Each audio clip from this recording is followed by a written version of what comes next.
आज ही Doubtnut app download करें। Doubtnut पर होगा अब आपके सभी मैथ्स, केमिस्ट्री, फिजिक्स और बायोलॉजी डाउट्स का सफाया। बस अपने क्वेश्चन की फोटो खींचो, उसे क्रॉप करो और तुरंत वीडियो सोल्यूशन पाओ। Download now.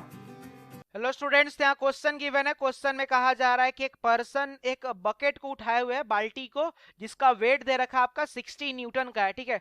और वो क्या कर रहा है कि पहले 7 मीटर हॉरिजॉन्टली चल रहा है, फिर उसके बाद एक सीढ़ी को चढ़ रहा है, क्लाइंब कर रहा है, जिसका आपका डिस्टेंस दे रखा है आपका 5 मीटर के बराबर। तो वर्क डन बाय मैन कितना होगा वो आपसे क्वेश्चन के अनुसार पूछा जा रहा है, ठीक है। तो सबसे पहला आपका पॉइंट क्या है, अगर आप केस को स्टडी करो तो सबसे पहले आदमी क्या किया, हॉरिजॉन्टली चला, फिर हॉरिजॉन्टली चलने के बाद अब वो आपका क्या किया, तब आपका वो वर्टिकली एक क्लाइंब किया, ठीक है। अब ये जो आपका हाइट है, ये वर्टिकली क्लाइंब करने का, ये हाइट का वैल्यू आपका दे रखा है 5 मीटर, और ये जो हॉरिजॉन्टली चला है इसका भी आपका लेंथ दे रखा है। तो ये वैल्यू आपका हो गया 7 मीटर, और ये वाला जो हमारा लेंथ हो गया आपका 5 मीटर के बराबर हो गया। अब लेकिन ध्यान दीजिएगा, जब ये आदमी यहां से चल रहा होगा तो अपने हाथ में क्या क्या, एक बाल्टी लिए हुए है। अब अगर ये बाल्टी लिए हुए तो बाल्टी क्या करेगा, डाउनवर्ड में फोर्स लगाएगा। फोर्स लगाया कितने का, तो 60 न्यूटन का डाउनवर्ड में फोर्स लगाएगा। लेकिन जब आदमी यहां से यहां तक चलेगा तो उस टाइम पे इसका डिस्प्लेसमेंट किधर हो रहा है, तो डिस्प्लेसमेंट राइट साइड में हो रहा है। तो डिस्प्लेसमेंट और फोर्स के बीच का एंगल कितना है, 90 डिग्री है।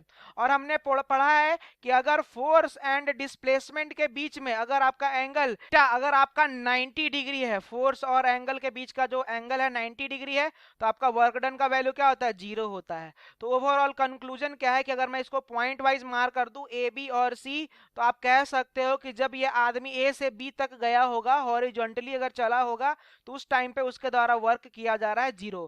अब बात आती है बी से सी के लिए। तो बी से सी में ध्यान दीजिएगा, बी से सी में आपका ये अब क्या हो रहा है, तो बी से सी में आपका बॉडी क्या कर रहा है, ऊपर जा रहा है, और फोर्स आपका नीचे लग रहा है, ठीक है। तो अब इस केस में हम लोग क्या करेंगे, यहाँ पे ध्यान से देखिएगा। सबसे पहला आपका पॉइंट यहाँ पे हमारा क्या होगा कि आपका कोई वर्टिकल हाइट अगर आदमी चढ़ता है या फिर कोई भी बॉडी चढ़ रहा है, तो आपका वर्क डन का रिलेशन क्या आता है, तो वर्क डन का रिलेशन सिंपली आ जाता है मास, जो आपका मास है इंटू का जी और इंटू का एच। तो ये एम जी का आपका वैल्यू दे रखा है, यही एम जी का वैल्यू आपका फोर्स वाइज दे रखा है 60 न्यूटन के बराबर, ठीक है।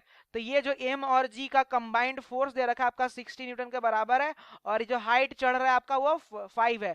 तो यहाँ से आपका 300 जूल के बराबर आ जाएगा वर्क। और ये कहाँ से आएगा, तो ये वर्क आपका आया जब बी से सी गया है तब, ठीक है। तो टोटल आपका अगर इन दोनों को कंबाइन करिएगा तो जो टोटल वर्क आ जाएगा वो total work B C plus A B plus B C करिएगा तो आपका ये 300 जूल के बराबर आएगा। और अगर ऑप्शन से बात करेंगे तो फर्स्ट नंबर का ऑप्शन आपका करेक्ट ऑप्शन है, ठीक है। Thank you. क्लास 6 से 12 से लेके नीट, IIT, जेईई मेंस और एडवांस के लेवल तक 10 मिलियन से ज्यादा स्टूडेंट्स का भरोसा। आज ही डाउनलोड करें डाउटनेट ऐप या व्हाट्सएप कीजिए अपने डाउट्स 8400 400 400 पर।